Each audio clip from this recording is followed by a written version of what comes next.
కర్నూల్ సిద్ధమా? నాలుగేళ్ళు సీఎం అంటాడు, 3 సార్లు సీఎం అంటాడు. మరి ఈ పెద్ద మనిషి పేరు చెప్తే, ఈ చంద్రబాబు పేరు చెప్తే ఏ పేదకైనా కూడా ఆయన చేసిన ఒక్కటంటే ఒక్క స్కీమ్ అయినా గుర్తుకు వస్తుందా అని అడుగుతా ఉన్నాడు మీ బిడ్డ. ఇలా ఇలా ఇలా ఇలా ఇలా ఇలా ఇలా ఇలా ఇలా ఇలా మీ బిడ్డ ప్రభుత్వం మనసున్న ప్రభుత్వంగా కూడా ఏనాడైనా కూడా ఏం చెప్పింది, ఏం చేసింది అనంటే కులం చూడకుండా, మతం చూడకుండా, ప్రాంతం చూడకుండా, వర్గం చూడకుండా, చివరికి వారు ఏ పార్టీకి ఓటు వేశారు అన్నది కూడా చూడకుండా ఒక కుటుంబం పేదరికాన్ని మాత్రమే మీ బిడ్డ చూశాడు. వారి బ్రతుకులు మార్చాలి అని తపన పడ్డాడు. ఈ 59 నెలల కాలంలో వారి బ్రతుకులు మార్చడం కోసమే మీ బిడ్డ అడుగులు వేశాడు. కానీ చంద్రబాబు రాజకీయం ఊసరు వెళ్ళి రాజకీయం. ఆయన బాగా ముదిరిపోయిన తొండ. ఒక పక్క 4% ముస్లింల రిజర్వేషన్లను రద్దు చేస్తామని శపథం చేసిన బీజేపీ పార్టీతో ఈ చంద్రబాబు జత కడతాడు. మరో పక్క మైనారిటీల ఓట్ల కోసం మైనారిటీలను మోసం చేసేందుకు ఈ చంద్రబాబు డ్రామాలు మొదలెట్టాడు. దొంగ ప్రేమ నటిస్తాడు. కానీ 4% రిజర్వేషన్లను మైనారిటీలకు రద్దు చేస్తామంటా ఉన్న బీజేపీతోనే కొనసాగుతాడట ఈ చంద్రబాబు. మరి ఇంతకన్నా ఊసరి వెళ్ళి రాజకీయాలు ఎక్కడైనా ఉంటాయా అని అడుగుతా ఉన్నాడు మీ బిడ్డ. నేను చెప్తా ఉన్నా, 600 100 4% రిజర్వేషన్లు ఉండి తీరాల్సిందే. ఇది మీ జగన్ మాట. ఇది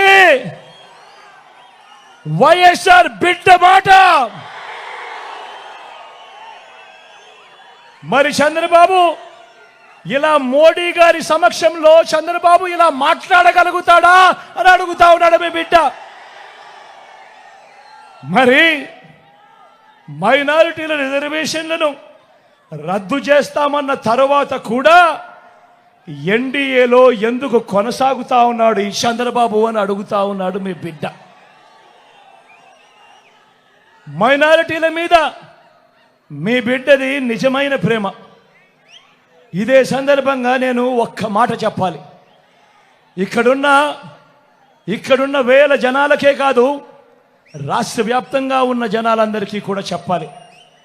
4% రిజర్వేషన్లు కేవలం మతం ప్రాతిపదికగా ఇచ్చిన రిజర్వేషన్లు కావు. ముస్లింలలో కూడా ఉన్నత వర్గాలకు ఆ రిజర్వేషన్లు వర్తించడం లేదు. పఠాన్లకు వర్తించడం లేదు, సయ్యదులకు వర్తించడం లేదు, మొఘల్స్కు వర్తించడం లేదు. ఇవి కేవలం వెనకబాటు ప్రాతిపదికగా మాత్రమే ఇచ్చినవి. అందరూ గమనించాల్సింది ఏమిటి అనంటే అన్ని మతాల్లో కూడా బీసీలు ఉంటారు, అన్ని మతాల్లో కూడా ఓసీలు ఉంటారు. మరి అలాంటప్పుడు మైనారిటీలను వేరుగా చూడడం, రాజకీయ స్వార్థం కోసం మైనారిటీలకు నోటిదాకా వచ్చిన కూడును తీసేయాలనుకోవడం ఎంత మటుకు ధర్మము అని చెప్పి అడుగుతా ఉన్నాడు మీ బిడ్డ. ఇవి రాజ్యాంగానికి లోబడి ఇచ్చిన రిజర్వేషన్లు. రాజకీయ స్వార్థం కోసం వారి జీవితాలతో ఆడుకోవడం దుర్మార్గం కాడా అని అడుగుతా ఉన్నాడు మీ బిడ్డ. అందుకే ఇవి ఎట్టి పరిస్థితుల్లోనూ కొనసాగుతాయి. 4% రిజర్వేషన్ల విషయంలో కానివ్వండి, ఎన్ఆర్సీ విషయంలో కానివ్వండి, సిఏఏ విషయంలో కానివ్వండి, ఇంకా ఏ అంశంలో అయినా మైనారిటీల మనోభావాలకు, వారి ఇజ్జత్ और ఇమాన్కు అండగా నిలబడుతూ మద్దతుగా ఎల్లప్పుడూ ఉంటామని చెప్పి సందర్భంగా తెలియజేస్తా ఉన్నా. నా కుడి పక్కన ఎమ్మెల్యే అభ్యర్థిగా ఇమ్తియాజ్తో నిల్చుంటా ఉన్నాడు. ఐఏఎస్ ఆఫీసర్గా రాజీనామా చేసి ప్రజలకు సేవ చేయడానికి ముందుకొచ్చాడు. చదువుకున్న వాళ్ళల్లో కూడా బ్రహ్మాండమైన చదువులు చదివినవాడు. మీ అందరికీ మంచి చేస్తాడన్న సంపూర్ణ నమ్మకం, విశ్వాసం నాకున్నాయి. అన్నపై మీ చల్లని దీవెనలు, ఆశీస్సులు ఉంచవలసిందిగా సవినయంగా కోరుతా ఉన్నా. అదేవిధంగా ఎంపీ అభ్యర్థిగా రామయ్యన్న నిల్చుంటా ఉన్నాడు.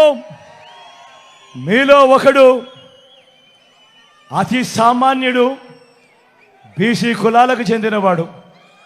నేను అడుగుతా ఉన్నా, ఇటువంటి వ్యక్తులను ఎంపీగా చేసి పంపిద్దాం, ఢిల్లీకి చూపిద్దాం.